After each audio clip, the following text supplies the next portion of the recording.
என்னோட அடுத்த படம் பீட்டர் பெருமாள் பேர், உன் பேர் தான் பண்ணியிருக்கேன். பீட்டர் பெருமாள் பழி வாங்கிட்டாங்க. அது ஒருத்தன் வந்து ரொம்ப குள்ளமாக இருப்பான். அவனோட லவர் வந்து டாவடிக்கிறது ரொம்ப ஹைட்டாக இருக்கும். நான் தாண்டும் போதெல்லாம் ரொம்ப சண்டை போட்டே இருப்பான். ஒரு நாள் ரொம்ப இறைச்சலாக போய், டேய் நான் அவசரமாக வெளில போயிருக்கணும், மேட்டர் என்னன்னு ஷார்ட்டாக சொல்லிட்டான்னு. அவன் காதில் வந்து குசு குசுன்னுமா, டேய் இவன் மேட்டரே ஷார்ட்றான்னு. அது மாதிரி ஷார்ட்டாக பேசணுங்கிற ஒரு நிலைமையில கொண்டு வந்து வச்சிருக்கீங்க. இப்போ நான் அந்த தூங்காமனம் ஆடியோ ரிலீஸ் ஃபங்க்ஷன் சொன்னேன், கமல் பிரகாஷ் இருந்தார். எனக்கு மொத்தமாக 12 நிமிஷம் பேச விட்டாங்க, சும்மா 2 நிமிஷம் தான். ஏன்னா நான் பேசும்போது எப்போவுமே வாட்ச் பார்க்க மாட்டேன், எல்லாரும் கேலண்டர் பார்ப்பாங்க. அதில் சொன்னேன், how should a teaser look? The teaser should look like the mini skirt of a beautiful girl. பெண்கள் மன்னிச்சிருங்க, just a joke. It must be short enough to arouse curiosity and long enough to cover the essentials. அப்படின்னு அதுபோல் இந்த trailer I think it had cover the essentials and arouse also the curiosity அப்படின்னு நான் நினைக்கிறேன். இங்கே இது வழக்கம் போல் பேசுகிற இது கிடையாதுங்கிறதுனால சினி ஜெயன் thank you so much for remembering me. Extraordinary earliest mimicry artist ரொம்ப பாப்புலர் ஆகி ஆக்டர் ஆனதில் வந்து முதல்ல வந்தது சினி ஜெயன் தான். அப்போல்லாம் மிமிக்ரி தான் யாருன்னு என்னன்னே தெரியாது, அவர் தான் அதை ஆரம்பிச்சு விட்டது. இன்னைக்கு ஜெயராம் எல்லாரும் தாண்டி மணிகண்டன் வரைக்கும் அவர் தான் பித்தமகன் அதுக்கு. அந்த லாங் வே நாங்கள் 2 பேரும் ஃபிலிம் இன்ஸ்டியூட்டு. இப்போ அந்த Dileep came to me with subject my ஈராஸ் அப்படிங்கிற ஒரு ஷார்ட் ஸ்டோரியில் நீங்கள் ஈராஸா நடிக்கணும் அப்படின்னா பரவாயில்ல, திரைப்படம் இல்லை, இந்த தமிழ்நாட்டில் இருந்தாலும் சின்ன ராசி பெரிய ராசி, இது ஈராஸ், இது பெரிய இல்லை, வை நாட் அக்செப்ட் இட் அப்படின்னு. ஈராஸ் அப்படின்னு சொன்னாலே ஒரு god of love. God of லவ்னா எராட்டிக் அப்படிங்கிற வார்த்தை அந்த ஈராஸ்லேருந்து தான் வருது. இதுக்கு நாங்கள் என்ன பண்ணணும் அப்படின்னு கேட்டால் இப்போ மாதிரி சொன்னாங்க, ஒரு மேன் எனக்கு என்ன ரோல் கொடுக்குறதுன்னே தமிழ் சினிமாவில் தெரியல. நான் இந்த 23 வருஷமாக 200 படத்துக்கு மேலே ரிஜெக்ட் பண்ணியிருக்கேன். அவங்க என்னை எங்கேயா பிளேஸ் பண்ணுறதுன்னு தெரியல அவங்களுக்கு. அதனால் இந்த படத்தில் கரெக்டாக ரக்கையை வச்சு நீ வெளிலேருந்து வராஜா அப்படின்னு, நீ லோக்கல் லாய்க்கில் அப்படின்னு, வயநாடு அப்படின்னு பீட்டர் பக்கத்தில் சேர்ந்த உடனே நான் மெட்ராஸ் பாஷையில் பேசி, ஏன்னா லவ் டாவடிக்கிறதுலாம் போய் ஒருத்தன் தற்கொலை பண்ணி பண்ணாடா, அவன் கல்யாணம் பண்ணிட்டு ஜாலியாக இருக்கிறான் அப்படிங்கிற மாதிரி இடம் கொடுத்தது வந்து பீட்டர் பக்கத்தில் வந்ததுனால தான். நான் படி ஏறிட்டு இருக்கேன், ஏறும்போது நான் இம்ப்ரவைஸ் பண்ண சாங் தான் அந்த முன்ன பின்ன பார்த்தா.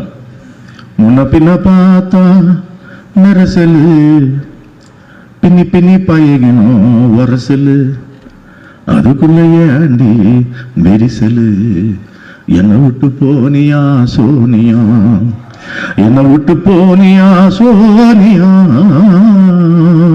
அப்படி அழுது போய் அழுது அப்படியே மாறிடுவான் காமெடிக்கு.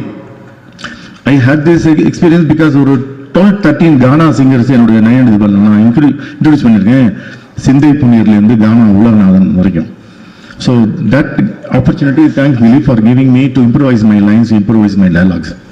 காதலை பற்றி என்னெல்லாம் பேச வேண்டுமோ அதெல்லாம் பேசியிருக்கேன். அதில் காதல் அப்படிங்கிறது இன்னைக்கு in times of war today I told Dileep, my brother is in Dubai ஃபேமிலியோட, அவனுடைய ஹோட்டல் பக்கத்தில் முதல் குண்டு கீழே அந்த காரில் அந்த டெப்ரி விழுந்து அது பர்ஸ்ட் ஆகி he had to move to the underground.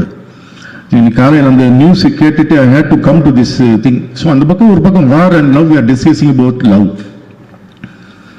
Purananuru என்பது அகமும் புறமும் சேர்ந்தது. அகம் 400 புறம் 400, இது ரெண்டுமே in times of war how can you love அப்படின்றதுக்காக அருமையான கவிதைகளும் காதல் கவிதையும் எழுதி வைத்து போன சமூகம் தான் இது. 3rd century BCE சங்க இலக்கியம் அது. என் படத்தில் கூட ஒரு பாட்டு வச்சிருக்கேன், எல்லாருக்கும் தெரிஞ்ச ஒரு செம்புல பையனீரான பாட்டு. யாயும் நியாயம் எந்தையும் உந்தையும் யானும் நீயும் கேலிரானும் செம்புல பையனீர் போல அப்படின்னு. யாயும் நியாயம் நானும் நீயும் எந்தையும் உந்தையும் உன் தந்தையும் என் தந்தையும் யானும் நீயும் நானும் நீயும் உங்கள் அம்மாவும் நானும் எங்கள் அப்பா வந்து சேர்த்து இன்னைக்கு ஒரு மழை வந்து ஒரு எப்படி வந்து ஒரு செம்மணியில் விழுந்தவொன்னு கலந்து எது செம்மண் எது மழை நீர் என்று தெரியாமல் கலக்கிறோம், அது போல நீங்களும் நானும் ஒரு உறவினர்களாக கலக்கிறோம் என்ற ஒரு கவிதையை எழுது வந்து 3rd century BCE. Imagine the amount of thought and brevity a Tamil poet could bring in. அதுதான் நம்மளுடைய. அதனால அது காதல் என்பது இன்னைக்கு demography of the people who come and watch the films are between let's say 18, 16 and 30. எல்லாம் இந்த டாவில் மாட்டிக்கக்கூடிய மக்களாக தான் இருக்குது. அதுக்கு ஒரு ஆந்தாலஜி அப்படிங்கிறது கொண்டு வந்தது அந்த it's a good thing. Because இன்னைக்கு ஒரு 2.5 hour கதை எழுதுறதுங்கிறது ரொம்ப கடினமான விஷயமா இருக்குது. ஃபெயிலியர் தான் காரணம். என்ன பண்ணிட்டாங்க, ரொம்ப சாதினமாக 1/2 hour 5 பிரித்து வச்சுட்டாங்க. உலகத்திலே 1.5 hour தான் படம்னா, இந்தியாவில் மட்டும்தான் அது 2.5 hours வருது ஜென்ரலி. அதனால தான் நம்ம இன்டர்வல் விடுறோம். உலகத்தில் எங்கேயுமே இன்டர்வல் கிடையாது, இந்தியாவில் வந்து இன்டர்வல். அப்போ தான் நம்ம பார்க்குறோம் ஃபர்ஸ்ட் ஹாஃப் நல்லா இல்லை, படம் செகண்ட் ஹாஃப் நல்லா இருக்குது அப்படின்னு என்ன அர்த்தம்னா கதை இருக்குதுன்னு அர்த்தம். ஃபர்ஸ்ட் ஹாஃப் நல்லா இருந்தது, செகண்ட் ஹாஃப் நல்லா இல்லைன்னா நம்ம கதையை எழுத ஆரம்பிக்கலன்னு அர்த்தம். யூ எக்ஸ்பெக்ட் ஸ்டோரி ஒன்லி இந்த second half and towards the climax. நம்ம நாட்டில் பார்த்தீங்கன்னா இதெல்லாம் ஷார்ட்டாக எடுக்கிறாங்கன்னா ஆதி காலத்துலேருந்து ஷார்ட் ஃபிலிம் தான் எடுத்துருக்கோம். நம்ம ஒரு படம் எடுக்கிறாங்க, ஒரு 5-6 படமாக எடுக்கிறாங்க ஃபுட்டேஜ், அது குறுக்கி 2.5 hour படமாக கொடுக்குறது பெரிய ஷார்ட் ஃபிலிம் தான். 2.5 hour ஷார்ட் ஃபிலிம் அது. இந்த படத்தில் I was given the opportunity of talking about love. அது பாருங்க. இது I also wanted to thank you. இந்த 5 பேர் சொன்னது போல ஒரு ஈகோவே இல்லாமல் ஒருத்தர் டைரக்ட் பண்ணி மிச்சம் 4 பேர் அசிஸ்டன்ட் டைரக்டராக இருக்கிறது இது ரொம்ப அழகான விஷயமா இருக்கு. எனக்கு என்ன பயம்னா, நம்ம மியூசிக் டைரக்டர் சரவணன் நடிக்கிற சான்ஸுக்காக முதல்ல மியூசிக் டைரக்டர் ஆகணும்னு டவுட்டாக இருக்குது எனக்கு. அவன் மியூசிக் இப்போ ஆக்டர் ஆனோன்னா என்ன பண்ணலாம் அப்படின்னா, இந்த மியூசிக்கல் ஆக்டிங் காலேஜ் போகிறது, இல்லைன்னா யார்கிட்டயாவது குட்டி குட்டி ரோலில் நடிக்கிறது, இல்லை டிவிசியில் நடிக்கிறது அப்படி இல்லை. இப்போ நிறைய மியூசிக் டைரக்டர் ஆகிட்டேன்னா அடுத்தது ஈஸி ஆக்டர் ஆகிடலான்னு. Saravanan, I don't know if you are going to do this. Have any plans of acting? Please let me know, and I can start music directing. You don't have plans for acting? அந்த ஒரு இடம் vacant. மிக அருமையான ஒரு musician. You have scored great music with lot of sense. அவர் அதிகமான music sense இருக்கு. நீங்கள் எப்படி கண்டுபிடிச்சேன் அப்படின்னு சொன்னோன்னா, நான் பாடின பாட்டுக்கு அவரால் பேக்ரவுண்ட் போடவும் இல்லை. அது ஸ்ருதி சேரல, தாளத்துக்குள்ள வரல. அப்பயே கண்டுபிடிச்சிட்டு இருந்தாலும் தெரிஞ்சிச்சு மியூசிக்னு. உங்களால் அவாய்ட் பண்ணினேன் அவரோட பேசுறதுக்கே நான். And this film really, somehow today Tamil cinema has about a good number of very good musicians, and I'm very glad you will join the band of such beautiful musicians today in 2026. அப்புறம் cinematographer kirtan pujari வந்திருந்தாரு. இன்னொரு cinematographer Sandeep பல்லூரி வந்திருக்காங்க. எங்களுக்கு பண்ணது kirtan pujari, very cool காய். And editor Harish கொம்மே ஒரு பாஞ்சாலி அவர் படத்துக்கு அவர் தான் editor. He also put together all the 5 films. So அது ரொம்ப பொறுமைசாலி. அது கோபம் வரைந்து நினைச்சு நமக்கு கோபம் வருது. அப்புறம் ஆக்டிங் நம்ம பீட்டரோட நடிச்சது சூப்பர் ஸ்டார் இன்ஸ்டாகிராம். ஆமா, இந்த மேல அவர் சப்ப மேட்டர்லாம் எடுத்து வச்சுட்டு 4 மில்லியன் 5 மில்லியன் எப்படி போறேன் இன்னி வரைக்கும் எனக்கு கண்டுபிடிக்க முடியல. அந்த காலத்தில் பாய்ஸ் கம்பெனி சொன்னது போல training ground has been Instagram for him. இந்த மேட்டர்லாம் 5 நிமிஷம் போட்டு எப்படி, அது ஒரு தனி ரகசியம் உங்கள்கிட்ட கேட்க வேண்டும். எப்படி எத்தனை மில்லியன் எதுக்கு வர? நான் பப்ளு கிட்ட கேட்டேன், பிருத்திவிராஜ் உனக்கு எதுக்குறாங்க சிம்பிள் மேட்டர்னு சொன்னா,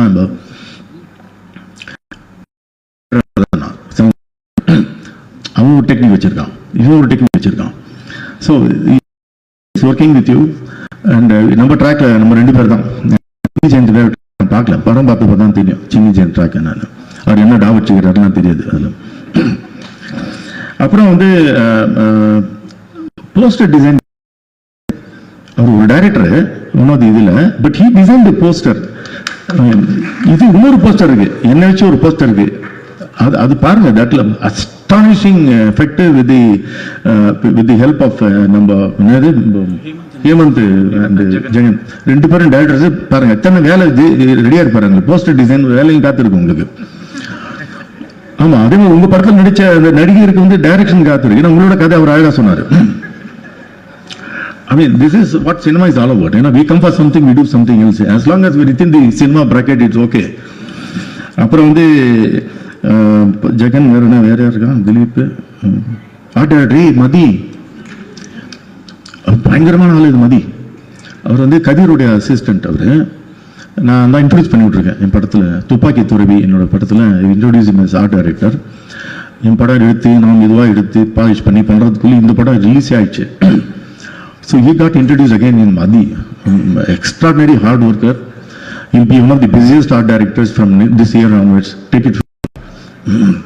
அதான் மதி. அப்புறம் வந்து பிரியா, யார் சொல்ல நான் சொல்லியிருக்கேன் பிரியா மேக்கப். ஏன்னா அவங்க நடிக்கணும் ஆக்சுவலாக, எங்களுக்குலாம் போட்டி. She is so graceful when she talks, when she walks, so pleasant. She gives you the atmosphere of a beautiful person around you. அதுதான் பியூட்டிஷியனோட முதல் கடமை. You must be surrounded with something that's beautiful, that enthusiasts you to do something beautiful and very beautiful. ஏன்னா அவங்க ஆக்சுவலாக நான் costume டிசைனரை கூட use பண்ணேன். என் தலைமுறை தினம் இஸ்திரி போடுவாங்க. ஸோ அதெல்லாம் பெரிய விஷயம். ரொம்ப thanks also for the 2 costume designers. நான் இப்படி தான் வேணும் அப்படி தான் வேணும் என்னோட டேண்ட்ரம்ஸ்லாம் பொறுத்துக்கிட்டு இதெல்லாம் வேணும் அப்படின்னு சொல்லி அதுக்கும் ஒத்துக்கிட்டது ரொம்ப நன்றி. இது வந்து சினிமா பற்றி பேசணும் மாத்திரம் இல்லை. சரி, ஏர்லி டேஸில் இப்போ நம்ம ஷார்ட் ஃபிலிம் என்ன எது லென்த் ஆஃப் எ ஃபிலிம் நமக்கு தெரியல. இப்போ பாரு லென்த் ஆஃப் என்னோட ஸ்பீச் கூட எனக்கு தெரியல. லெஃப்ட் அண்ட் ரைட்டு இந்த ஆக்சிஸ் அந்த ஆக்சிஸில் நிறைய விஷயங்கள் தோன்றுகிறது. ஏன்னா சினிமா தோன்றிய காலத்துலேயே ஒரு ஒன்றில் ஃபிலிம் தான். எப்பவுமே 1895 முதல் சினிமா காட்டும்போது there all shorts, then became one reeler. Birth of nation வரும்போது ஃபீச்சர் ஃபிலிம் பண்ணலாமா அப்படின்னு ஒன்று தோணுது.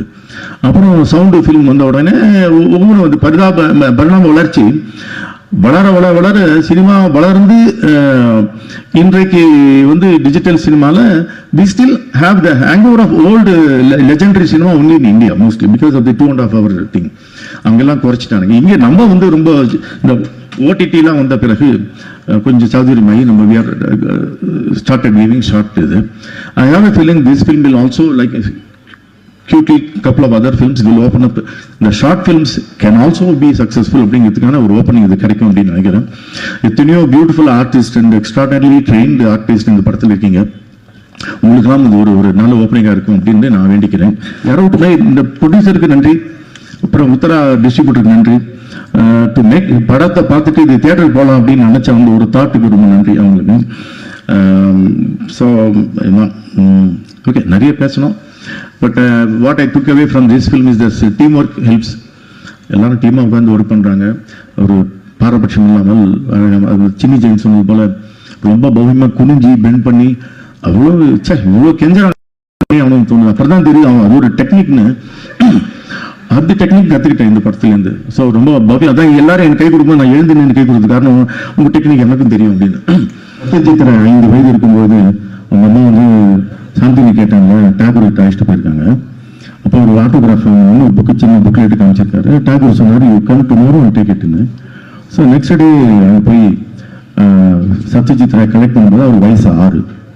இப்போ அவருக்கு புரியாது, நீ வளர்ந்தப்புறம் புரியும் அப்படின்னாரு. வளர்ந்தப்புறம் அந்த கவிதை என்ன எழுதியிருக்கேன் அப்படின்னு சொன்னால், நான் இந்த உலகத்தில் உள்ள எல்லா இடத்தையும் பார்த்துருக்கிறேன். 7 கடல், எத்தனையோ மலை குன்றுகள், எத்தனையோ நாடுகள், எத்தனையோ மக்கள், எல்லாவற்றையும் சுத்தி பார்த்து வந்த பிறகு அவையெல்லாம் இனி வீட்டு வாசல் இருக்கக்கூடிய ஒரு இலையின் நூலில் இருக்கக்கூடிய பனித்துறையில் இருப்பதை மறந்துவிட்டேன் அப்படின்னு ஒரு போயம் அது. அதுபோல ஐ am very proud that I introduced Suresh Chandra as PRO in my film with me and Ramya Krishnan in மாதங்கள். ஸோ இன்னைக்கு அப்போ மெயினாக நான் இந்த ஃபங்க்ஷன் வந்ததுக்கு காரணமே இந்த மாதிரி பழைய நண்பர்கள் பார்க்கறதுக்குன்னா ஏதாவது ஒரு கல்யாணம் அந்த மாதிரி பார்ப்பாங்க. அந்த மாதிரி இது வந்ததுக்கு காரணமே சுரேஷ் சந்திரா பார்க்கறது முக்கியமான reason. Thank you Suresh Chandra for being with all of us. No wonder you are there with the biggest star, because the biggest star knows who you are. Thank you so much.